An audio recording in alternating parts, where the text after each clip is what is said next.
Hello everyone, कैसे हो आप सभी। Welcome to my YouTube channel. आज मैं आपको पढ़ाने वाला हूँ यूपी बोर्ड के लिए चालकता। ठीक है, चालकता क्या होती है। चालकता एक चैप्टर होता है हमारे पास जो हम पढ़ते हैं इलेक्ट्रोलाइसिस में, मतलब विद्युत रसायन में, सेकंड यूनिट। ठीक है, उसमें हम पढ़ने वाले हैं आज। तो देखिए, सबसे पहले जो चालकता होती है, चालकता के बारे में देखते हैं। ठीक है, तो जो मैं बात करूं चालकता की, देखिए जो चालकता होती है, चालकता को हम रिप्रेजेंट करते हैं सी से। क्या करते हैं? सी से रिप्रेजेंट करते हैं, मतलब इसको हम बोलते हैं कंडक्टिविटी। ठीक है, या हम इसको रिप्रेजेंट करते हैं जी से भी। किससे करते हैं? जी से। समझ में आया ना। तो चालकता क्या होती है? चालकता जो होती है, इलेक्ट्रॉनों का फ्लो जो होता है, ठीक है, उसको हम क्या बोलते हैं? चालकता बोलते हैं। ठीक है, तो इलेक्ट्रॉनों का जो फ्लो होता है, इलेक्ट्रॉनों का प्रवाह, ठीक है, ठीक है, इलेक्ट्रॉनों का जो प्रवाह होता है उसको हम बोलते हैं कंडक्टिविटी। ठीक है, जो इलेक्ट्रॉनों का प्रवाह होता है उसको हम क्या बोलते हैं? कंडक्टिविटी बोल देता है। ठीक है, अब इसमें थोड़ी सी और बात करूं मैं यहाँ पे। देखिए सभी बच्चे यहाँ पे ध्यान दीजिएगा।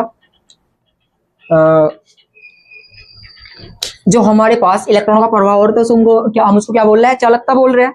अब जो यहाँ बोर्ड पे ध्यान दो। ठीक है, प्रवाह बोल रहे हैं, चालकता हो गई। अब जो चालकता होती है, ध्यान रखना, वो जो चालकता होती है वो प्रोपोर्शनल होती है। ठीक है, प्रोपोर्शनल होती है वो किसके? 1/r के। किसके? 1/r के। अब इसमें r क्या है? r क्या है इसमें? r होता है हमारे पास रेजिस्टेंस। ठीक है, तो r क्या होता है हमारे पास इसमें? प्रतिरोध बोल सकते हो आप इसको। क्या बोल सकते हो? प्रतिरोध होता है। ठीक है, इसको हम बोलते हैं प्रतिरोध। प्रतिरोध क्या होता है? ठीक है, प्रतिरोध के बारे में अगर बात करूं, इसको मैंने बोला है कंडक्टिविटी, चालकता बोला है। ठीक है, चालकता किसके प्रोपोर्शनल है? इनवर्सली है, इनवर्सली प्रोपोर्शनल है 1/r के। मतलब जैसे जैसे आप प्रतिरोध को घटाओगे ऐसे ऐसे हमारी कंडक्टिविटी बढ़ती जाएगी, मतलब चालकता क्या होती जाएगी? बढ़ती जाएगी। समझ में आता है? तो ये बोल सकते हैं। तो देखिए जो हमारे पास चालकता है और प्रतिरोध है, इन दोनों में रिलेशन कैसे निकाल लेंगे। तो देखिए हमारे पास जो कंडक्टिविटी होती है ये प्रोपोर्शनल होता है। ठीक है, अब जो कंडक्टिविटी है ये तो हमारे पास चालकता हो गई, इसीलिए इसकी जगह हम एक चीज और लिखते हैं जिसको मैं बोल सकता हूं यहाँ पे स्पेसिफिक कंडक्टिविटी। मतलब स्पेसिफिक कंडक्टिविटी, विशिष्ट चालकता। ठीक है, विशिष्ट चालकता। ठीक है, अब देखिए जो विशिष्ट चालकता होती है उसको रिप्रेजेंट करते हैं हम किससे? उसको रिप्रेजेंट करते हैं, ध्यान रखिएगा सभी बच्चे, के से। किससे करते हैं बोलो? के से डिनोट करते हैं। के मतलब इसको हम बोलते हैं कप्पा। क्या बोलते हैं? कप्पा बोलते हैं। आगे समझ में ना। अब जो हमारे पास रेजिस्टेंस है, अगर मैं बात करूं, यहीं पे ध्यान दीजिएगा सभी बच्चे, यहीं पे लिख लेते हैं इसको भी। ठीक है, तो जो आर है हमारे पास, आर जो होता है हमारे पास, इसको हम बोलते हैं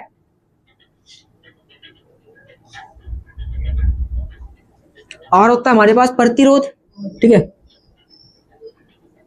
प्रतिरोध होता है और, समझ में आया था ना। लेकिन इसको भी जब हम क्या करते हैं, प्रोपोर्शनलिटी का साइन हटाता है, वो भी आगे बताऊंगा मैं आपको। एक होता है हमारे पास विशिष्ट प्रतिरोध। क्या होता है? विशिष्ट प्रतिरोध। विशिष्ट प्रतिरोध। ठीक है, तो जो विशिष्ट प्रतिरोध होता है इसको हम बोलते हैं रो। क्या बोलते हैं? रो से डिनोट करते हैं। समझ में आया था?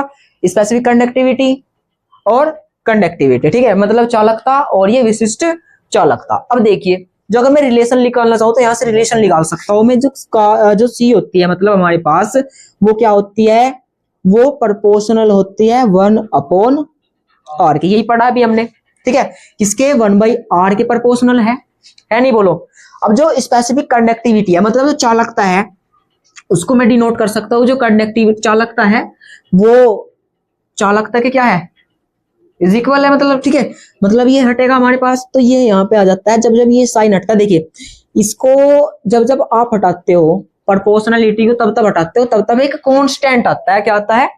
कांस्टेंट, नियतांक आता है। नियतांक बोलते हो जिसे। ठीक है, तो नियतांक आता है, तब तब एक क्या आता है? CONST, कांस्टेंट आता है। ठीक है, कांस्टेंट आता है। समझ में आया था? तो जब हम इसको हटाएंगे तो एक कांस्टेंट आएगा, C इज इक्वल मैंने इजिकल लिखा, ये हट गया।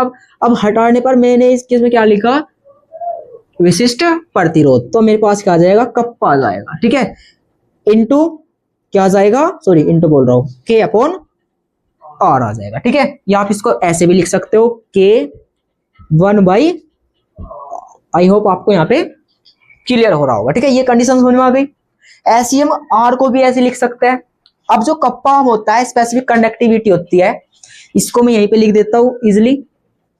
जो हमारे पास कप्पा होता है वो होता है हमारे पास, जैसे कि आपने भी रिलेशन पढ़ा है, जो कंडक्टिविटी है, ठीक है, जो चालकता है वो क्या है, 1/r के क्या है, प्रोपोर्शनल है, या आर के व्युत्क्रमानुपाती है, ठीक है। आया समझ में इतना। तो जो आर है वो क्या है हमारे पास, प्रतिरोध है, और स्पेसिफिक प्रतिरोध हमारे पास रो है। तो हम यहां से ये भी तो लिख सकते हैं, के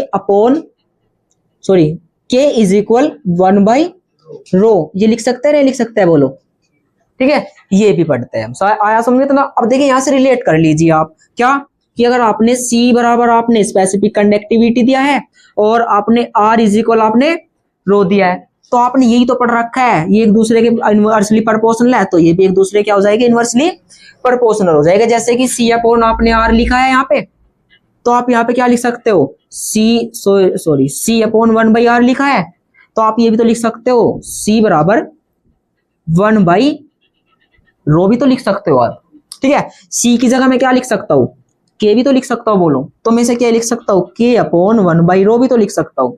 तो ये सारे के सारे रिलेशन आप यहां से निकाल लीजिएगा, ठीक है। समझ में आ गया इतना। आगे चलते हैं, ये समझ में आया इतना। तो हमारे पास ये क्या होता है, अब ये साइन हटाया मैंने, ठीक है। ऐसे ही आप जो प्रतिरोध होता है, अब देखिए सबसे पहले मैं आपको प्रतिरोध के बारे में बताता हूं, ठीक है।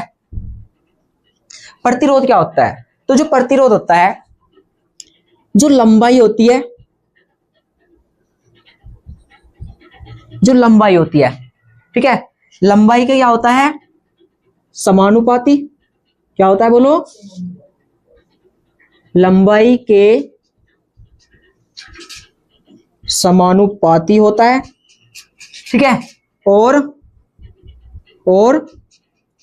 लंबाई के समानुपाती, और ठीक है, क्षेत्रफल जो होता है हमारे पास, क्षेत्रफल यानी कि एरिया का स्क्वायर, ठीक है। एरिया का क्या होता है, व्युत्क्रमानुपाती। क्या होता है,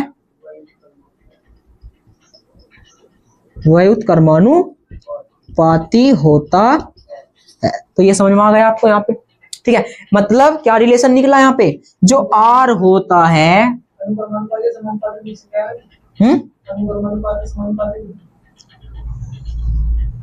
अनुक्रमानुपाती, समानुपाती लिखो, ठीक है, और व्युत्क्रमानुपाती लिखो, ठीक है। हाँ, ठीक है। अब देखिए तो यहां से हम रिलेशन निकाल के लगता है, आर जो होता है वो प्रोपोर्शनल होता है किसके, लेंथ के, मतलब लंबाई के, और एरिया के क्या होता है, व्युत्क्रमानुपाती, मतलब एरिया के व्युत्क्रमानुपाती। तो ये रट्टा लगा लीजिएगा आप सभी यहाँ पे, ठीक है। समझ में आया इतना। अब आया समझ में इतना, वो बाद में यूनिट लिख लेना इसके, ठीक है। अब देखो यहाँ पे क्या लिख सकता हूँ मैं, जब ये साइन हटता है तब क्या आता है, कांस्टेंट आता है। तो मैं इसको यहाँ पे लिख सकता हूँ, आर बराबर साइन हटा, आर क्या था हमारे पास, आर क्या है, आर क्या है, प्रतिरोध। जब इसको हटाओगे कांस्टेंट आएगा, कांस्टेंट क्या आता है, विशिष्ट प्रतिरोध। तो ये आ गया विशिष्ट प्रतिरोध, और L अपॉन ए। क्या ये चल ही रहा है, नहीं बताओ मुझे, क्या ये समझ में आ गया आपको, ये समझ में आ गया आपको, ठीक है, ये समझ में आ गया आपको, ठीक है, ये समझ में आ गया आपको। इसको कैसे लिख सकते हो आप, रो अपॉन 1/k लिख सकते हो इजिली। तो क्या आपको ये समझ में आ गया, इसको रट्टा लगा लेना, ठीक है। आया समझ में इतना। इसको भी कैसे लिख सकते हो आप, इसको भी आप लिख सकते हो यहाँ पे जो मैंने ये पुट किया हुआ है, ठीक है। तो